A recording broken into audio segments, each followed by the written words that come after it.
Hello everyone, today I will show you how to buy and customize Roblox animations, and here's how it is done. First, head over to the marketplace, then go to the animations category and click on bundles. Here, you'll see a variety of animation packs that you can purchase. An animation pack changes how your character moves, which is different from emotes. Emotes are special poses triggered in game using keybinds, while animations define your character's default movements. Once you find an animation you like, click the play button to preview it.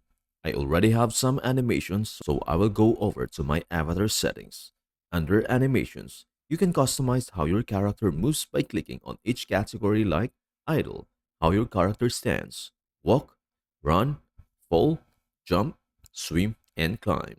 You can use a full animation package or mix and match from different packs you have purchased to create a unique look for your character.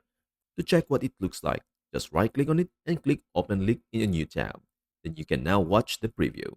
If you want to reset to default animations, just uncheck the boxes. That is how you can buy, equip, and customize animations on Roblox. Before we end, may I humbly ask you a favor? Please do like, share, and subscribe to our channel.